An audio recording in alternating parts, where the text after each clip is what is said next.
I've taken a lot of quizzes around here, and we talk about the feelings of the religious in practically every video, so why not put those together? It'll make sense in a minute, I promise, but we're going to go through yet another quiz today, just because it's nice to step away from religion every now and then, and hopefully we'll learn something.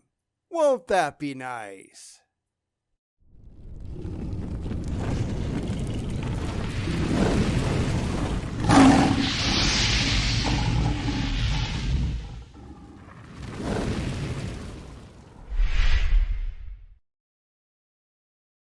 Okay, so the story behind this one is kind of strange. I had someone tell me that I was too unemotional, and this came from somebody who was incredibly emotional. They cried all the time about really mundane things. They couldn't handle an intelligent conversation without breaking down in tears, stuff like that. Now, I had tried to engage a couple of times, and it always fell apart because they just really feel, but they can't really think. They can't reason. They can't look at the real world around them without feeling really bad. And I get that some people are like that, but I'm really not impressed. So I decided following that interaction that I was going to go and take a quiz, since we haven't done a lot of quizzes lately, on my emotional type. Like everything else, I can reasonably and rationally justify everything I do, but that doesn't mean that I have no emotions. That means I can put my emotional side over there, and I can put my reasonable and rational side over here, and what you see on the channel usually is the reasonable and rational side. Emotions are great when they're called for, but that is not every single second of every single day. And if that's you, you've got some problems. So anyway, let's get started. So first, it goes into an explanation of the different emotional types, and I think it's important to examine that first.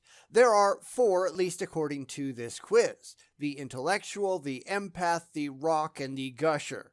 Now, I am very clearly the intellectual, which it says, this person is extremely bright, often relying more on facts than feelings. Intellectuals think more logically and analytically. In highly emotional situations, they're able to remain calm and think clearly. And that's me. And in fact, it shows up as number 1 on the list. It probably doesn't mean anything significant, but the list isn't alphabetical, so there has to be some reason why it's done this way. At least that's what I would think. Anyway, next comes the empath, which says, this individual is highly sensitive and attuned to feelings of others. If you're happy, they're happy. And if you're sad, they're sad. Empaths are also very good listeners. Third is the rock. Just as the name implies, this person has considerable emotional resilience. They often appear as the pillar of strength in stressful situations. While others may seem unable to manage their emotions, the rock is often cool and calm. And I do definitely share some characteristics there, but not all. I guess we'll see throughout the quiz. Finally, the gusher, which is absolutely the person that I was talking to, and it says, unlike the intellectual and the rock, the gusher isn't against crying, screaming, yelling, or shouting during stressful times. The gusher has no problem sharing how they feel in any situation. And not only did they have no problem sharing how they were feeling, they honestly couldn't help it. It was just a constant flood of tears no matter what situation they were in, because they couldn't actually handle thinking intelligently about anything in their life. Anyhow, that's the categories that we're dealing with, so let's get to the quiz. There are times when I feel happy and sad at the same time. Sure, I guess. I mean, life is complex and there are situations which require nuanced emotional responses. As an example, maybe 2 years ago now, we had a cat that got sick. He had problems eating, so we got him to the vet, and it turned out he had cancer. It Started with lesions on his tongue, and it went all the way down his throat and into his chest. Now, the vet, my vet we've used for years now, was really honest, which is one of the things I like about him. He could charge us a ton of money for tests and treatments, but he'd never seen a cat that could survive it, and he was just upfront about that.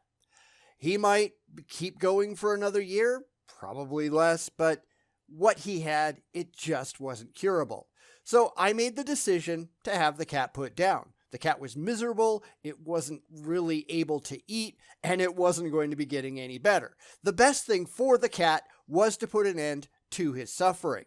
So, of course, in that sense, well, yes, of course, you're very sad. This is a pet that we'd had for years that we got as a 3-week-old kitten that had been abandoned in a street fair and that we brought home and we raised from very young. But on the other hand, that's something that has to be done for the good of the animal because it's not going to be living a good quality of life. So we had the cat put down. I never broke down or anything. That's just one of life's difficult decisions, and there are lots of those. You have to learn to deal with it and then just move on. So I guess just a little bit. I mean, my emotions never overwhelmed my rational mind. I didn't just sit there and go, oh my God, this cat can't live. Oh, what am I going to do? Because that's pretty stupid. That pretty much never happens. And I don't care what the situation is. That's just not me. It's not hard for me to remember feelings I had as a child. No, it's really not. I mean, at my age, remembering things in detail from that far back, that's not as easy as it used to be, but for the big stuff, absolutely. So let's do another animal story, since I've got a lot of those, since I've had a lot of animals. When I was growing up, I had a dog that I found as a stray when I was probably like 5 or 6.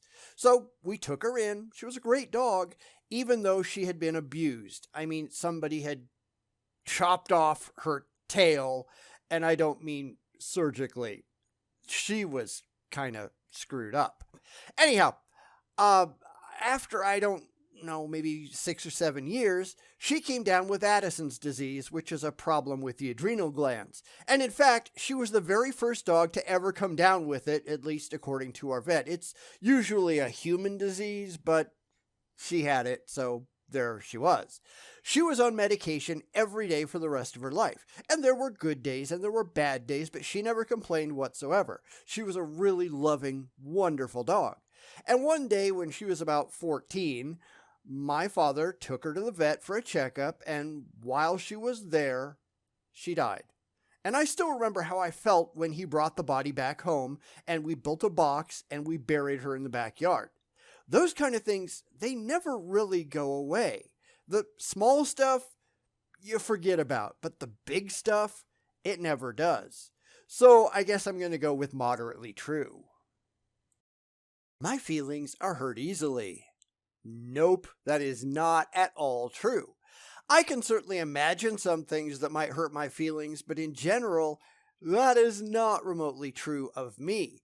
I don't worry about my emotions most of the time. I react intellectually, not emotionally, in virtually all cases. Now, yes, there are some things that probably are not going to be intellectual, but 99.99999% repeating, it's just going to be intellectual because that's just the way that I am. And then again, I don't run around with my heart on my sleeve like so many people do. I accept reality as it is, or at least how it seems to be. I don't care how it makes me feel, because there's nothing I can do about it regardless. This is one reason I am so completely unimpressed by the religious, because they are after comfort, and I'm not. I am after truth. So long as I understand the best representation that I can come to of factual reality, I'm fine with it. I'm not afraid of the real world. I find people who are to be terribly pathetic. Just grow up and learn to deal already. It's not all about you. Get over yourself. I find myself daydreaming a lot. This is really where the questions start to get really vague And I really dislike that in these quizzes. If you can't get a clear idea of what you're after, how can you actually expect anybody to provide an accurate answer that means anything, especially since your answers are being judged in the end? So I'm going to say just a little true because mostly I don't. I just don't have time for it. Did I in the past? Yeah, probably a little more. But I'm going by the dictionary definition, which is a series of pleasant thoughts that distract one's attention from the present. I don't need any distraction from reality. I'm not afraid of it, remember? I have nothing to hide from. I have nothing that I need to play make-believe to avoid. There are things that I might think about that aren't in the here and now, but I don't consider those daydreams in the dictionary sense. I certainly don't engage in them a lot, as the question asks. So, just a little and let's move on. I don't enjoy hearing stories that have a definitive ending. They feel less real to me.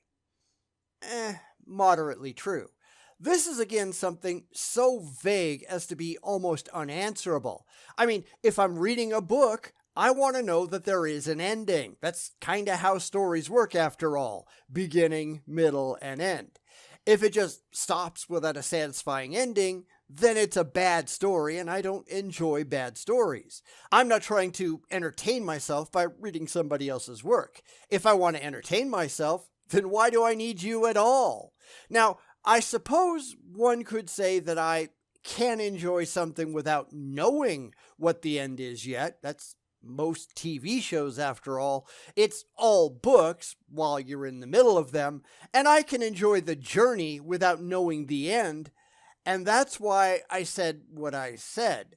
I just have to trust that it will all get tied up in a satisfying ending eventually, and sometimes I'm just wrong. They just suck at the end, and I don't read or watch those authors or creators ever again. The expectation is still there, though, even though I don't know what this has to do with anything. I don't support companies that have strict policies and guidelines. That is not at all true of me. Again, very vague, and you can read anything you want into it, but generally speaking, I expect companies to have strict policies and guidelines that lead to profitability. That's why I'm supporting them, and I'm reading this as I own stock in them, which doesn't necessarily mean that that's what they intended, but that's just how I read it from their words. That's what companies exist to do, after all, make a profit. In fact, I don't know how anybody with a brain could answer otherwise, which is why I think there are so many people out there without brains. Do you want a company that has no established safety protocols for its workers, or no established behavioral guidelines? You can just sexually abuse anyone you want to because there are no rules. How many people would actually support that? I can't think of a whole lot. Of course, I know that I'm actually thinking these questions through intelligently, which, let's be honest, I shouldn't do because that breaks all of these quizzes. But these really are kind of terrible questions, aren't they? All quizzes like this are stuffed full of them. They are expecting people to just answer without any intelligent thought, and I don't do that. Not now, not ever. So, you got what you got. Moving on. I don't believe the philosophy that says there's a place for everything and everything should be in its place. Not true at all for me. I am an organized person. I know where stuff is, most of the time anyhow. I'm not anal about it, but yes, I pick stuff up and I put it away. Because I know that if I need a thing, I want to be able to find it again. Again, this seems like entirely common sense to me. Granted, not everybody is like that. My brother-in-law is a complete slob. He puts stuff down wherever he is, and it lives there until he moves it again. He can never find anything, and he doesn't care.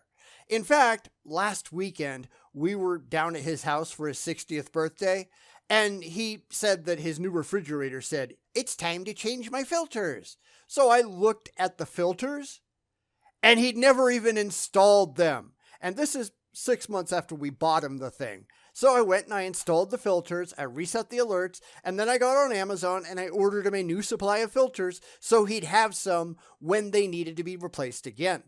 And one of the things I also did while I was down there was fix his garbage disposal, which hadn't worked for 4 months because he lost the key that allows you to rotate it and break out clogs. So I had to go and buy him a new one and show him how to use it, and told him, don't lose this key, but of course he probably will. That's just how he is. I could never be that way. It would drive me out of my mind. Getting too close to someone and too involved in their lives is scary. Yeah, not at all true. How could I have been married for more than 30 years if I believed that? How could I have all the lifelong friends that I have if I was that way? It's not scary, it's just reality. This is another one that is just stupid.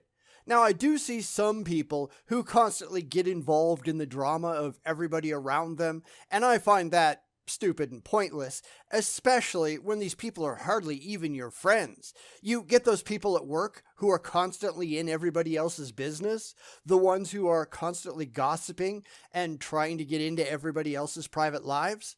Yeah, I don't like those people, not one bit. In fact, I've had to fire extreme cases of that because it's inherently damaging to corporate culture and cohesiveness.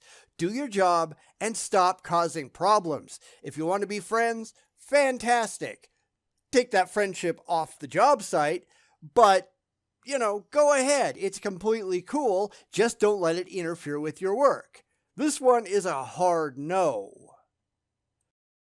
Good parents don't mind acting like a kid. Just a little true. Again, this is a matter of context. Yes, parents should play with their kids, and for that, they have to go down to their level. However, that's not parenting in the sense that I'm interpreting this. Going back to the dictionary, parenting is the process of raising children and providing them with protection and care in order to ensure their healthy development into adulthood. And that's not acting like a kid. And in fact, the reason that so many people in the current generation are so messed up is because their parents refused to do that.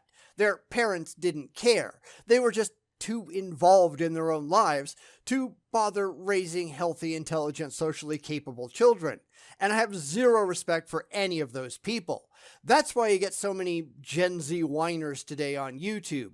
But I'm not getting everything I want handed to me on a silver platter. Yeah, shut the fuck up.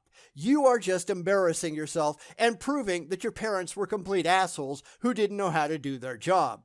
That is nothing to be proud of. Sometimes I like to fantasize that I'm an animal or imagine how it would feel to be an animal. Excuse me while I back up a few steps. Not at all true. I mean, seriously, that's stupid. That's not to say that you can't have an imagination, but you can't lose grasp on reality while you do it. And far too many people these days do exactly that. But I want to be X. Too bad you're not. But I feel like it. Yeah, no, you're still not. This is a failure to come to grips with actual reality, and that's a problem that we all know that the religious have. Not just them, of course, but your wishes and your dreams mean absolutely nothing if they are not in accordance with demonstrable reality. Your fee-fees don't matter when it comes to the facts. Grow up and deal. When a friend or partner has a bad day, it feels like I've had one too. Nope, not at all true. Now, this is a difference between empathy and sympathy. I am completely sympathetic that somebody else had a bad day. I can be there for them, but I don't feel those emotions myself. In fact, this is absolutely essential to understand if you ever want to get into a position of authority. You can't lead people with your fee-fees. You have to understand the goal and be able to direct people how to get there rationally. And yes, I've seen tons of bad examples of failure here as well. Some people are just not cut out for management, and I've seen a ton of that in my life. So no, I don't feel bad when people around me feel bad. I'll be there to help them if I can. I'll be there to help them pick up the pieces if I can, and not all situations let you do that, but I'm not going to put myself in their place because I'm not them and it's utterly stupid to try. Too much empathy is a bad thing. I'm sorry, but it's just true. Instead of working from an outline, I like to just wing it and let the ideas flow naturally. Just a little true. Really, really little. This one has a little story. Now, I'm actually an author with quite a few books under my belt. No, I'm not going to link to them, so don't ask. But I'm also an ardent plotter. I always know the entire story before I write down the first word. A lot of people can't or they don't want to do that, and that's fine for them, but I have to know. I'm always working from an outline, and the only reason that I said just a little true is because getting to that outline, that requires a little winging it and letting those ideas flow naturally. Putting together the outline is kind of going by the seat of your pants until you actually get the outline and then it's fixed. Outlines don't just magically appear. They do take a ton of creativity and understanding story structure, yada, yada, yada, all that. You can be both creative and organized, something that a lot of people don't seem to understand.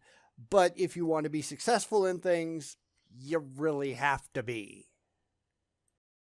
Sometimes people in my dreams can transform into other people. Backing away again, I guess. Not at all true. In fact, I really don't have bad dreams anymore. I don't have good dreams either, in the sense of something fantastical going on. My dreams are all boring. It comes from having effectively no stresses in my life. I don't really have any worries. The last hardcore nightmare I ever had was probably, 45, 50 years ago. And yes, I still remember some of the details, going back to one of the earlier questions. My life is just good pretty much all the time. There might be minor setbacks, but I don't let those bother me because 99% of the time it's great. I just work through them and I make it better if I can, and if I can't, I just deal with it and move on. I know that's not true for everybody, and it wasn't always true for me, but the reasons that you work hard to begin with is to get to the point in your life where I'm at, where you don't have any problems anymore. And, you might end up with cancer or something, but, for the stuff you can control, you don't have problems anymore. At the moment, I have no worries, and I wouldn't have it any other way. Unknown forces often influence my reactions and behaviors. I'm going to be backing up a lot, I can tell. Not at all true. What the hell does that even mean? The only one that influences my reactions and behaviors is me. I am a thinking agent that has responsibility for what I do. Now, sure, there can be external forces that kind of color my perceptions or that kind of limit my choices. But when it comes down to the actual choices, I'm it, baby. I'm the one that makes those calls. Anybody who disagrees with this has problems, and there's a lot of those people out there, as we well know. This is straying into mental problems territory, isn't it? If you think that there are ghosts and ghouls and imaginary men in the sky controlling what you do, you need professional help. Seek some. It's not that hard. All people are basically the same. There's no difference between a person with problems, a normal person, or someone who has mental issues. Somewhat true. Again, this is just a matter of interpretation because the question itself is just so vague. All people are the same and should be treated as such, at least until they prove themselves to be unworthy. If somebody goes out and breaks the law, then society should punish them. If they prove themselves to be mentally incapable of living a productive life in society, especially if they're out there harming others, then yes, they should be dealt with, depending on the severity. There are differences between a normal person who can handle themselves in a responsible way and people who can't, whether they have something wrong with them upstairs or not. We need to have standards, and for people who fall outside of those standards, they need to be dealt with for the good of society as a whole. It's why I'm really not concerned with individuals as I am with their impact on overall society. In the grand scheme of things, individuals just don't matter. We might really think we do, since we're all individuals and we like to think that we're special, but the overall society and thriving of humanity matters a whole lot more than any single person does, even you. Sorry, it's just true. I'm not normally a sensible or level headed person. Not at all true. I'm very sensible and I'm very level headed, and frankly, I don't have a whole lot of respect for people who aren't. That's why I'm not a fan of the religious by and large. I don't care what anybody wants to be true. The only thing that matters is what actually is. People need to grow up and learn to deal, and a lot of people just don't want to. Too bad. Learn to deal with the world that you actually live in. It's time to grow the hell up. And more people really need to be pushed into making that decision. Not forced necessarily, because I'm not into the whole authoritarian thing, but definitely influenced to grow up and fucking deal. I would love to be more creative. Yeah, not at all true. Now, as I said, I'm plenty creative. I'm just not batshit insane, which I do see people who live entirely in imaginary fantasy lands in their heads doing. Creativity is something you can turn off and on, especially if you train your brain to do so. I can decide to create the plot for a book right now if I really wanted to. I just flip that switch internally and those ideas start to flow. I know that's not how it works for a lot of people, mostly because they haven't put in the hard work to train their brains like I have, but I can do it very, very easily. And a lot of the creative people that I know, artists, writers, etc., etc., etc., they can do it too. Creative people, successful creative people, learn how to do this on command. They can be creative when they decide to be creative. But there's a lot of people who don't want to put in the effort or who don't want to actually try to do anything. And that's why they don't get anywhere. But, that's not me. I'm not lazy. Finally, we're on to the last question, and it's a doozy. Sometimes I hear someone calling my name, but I can't tell if it's real or if I imagined it. I'm going to back up about 50 steps now. That is not at all true. What the hell is wrong with you? This is just someone who is out of their ever-loving mind. If you can't tell the difference between fantasy and reality, you need to check yourself into the closest rubber room for electroshock therapy. And no, I'm not necessarily serious, but I think there are a lot of people out there with severe mental problems that aren't getting the help that they desperately need. Instead, they're out here with the rest of us normal people who can tell the difference between reality and the wackadoodle nonsense that they've got screwing up their brain, and they're just mucking it up for the rest of us. I don't think that's a good thing, especially for the worst of them. There's plenty of room for discussion here, though, so, comments are open if you really want to tell me I'm wrong, and we'll have a talk. Now, we get to the answers at the end, and here it is. For me, I scored thick boundary 12 out of 72. Now, we'll get to what that means in a minute, but this is kind of right around where I expected to wind up. Granted, I did take this thing before just to see if it was worthwhile. I do that with pretty much all the quizzes around here, but I figure that's a pretty good spot to end up. So what does it mean? Let's go find out. It gives 3 bullet points, and I'm going to address each one individually. Brush aside emotional upset in favor of simply handling, in quotes, the situation and maintaining a calm demeanor. Yep, handle reality and stop worrying about the bullshit. Address what you can address and stop crying about the stuff you can't. It's not going to go away. Learn to deal with it. I can't imagine wanting to be a different way, honestly.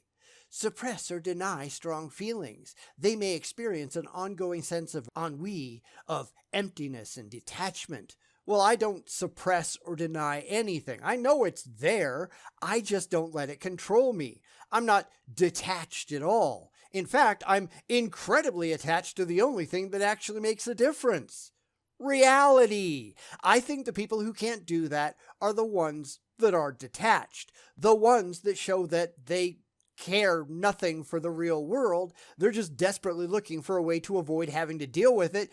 And that is not, at least in my opinion, healthy. It's children who refuse to grow up and become competent adults. And that's not a good thing. Experiments show, however, that thick boundary people don't actually feel their feelings any less. Bodily indicators, for example, heart rate, blood pressure, blood flow, hand temperature, muscle tension, yada yada yada, betray their considerable agitation despite surface claims of being unruffled. Well, of course. But as I already said, of course the emotions are still there. They just don't spend all their time on the surface. Your emotions don't really matter most of the time. Now, it's perfectly fine to be sad when somebody dies, but all the crying in the world isn't going to make them come back. You need to learn to deal. Time to deal with it and move on, even though internally you are going to feel very, very sad. And this is something that bugs me a lot, and I've talked about this before, but you get the people who will just break down in tears because some random actor who hasn't had an acting role in 40 years dropped dead at age 97.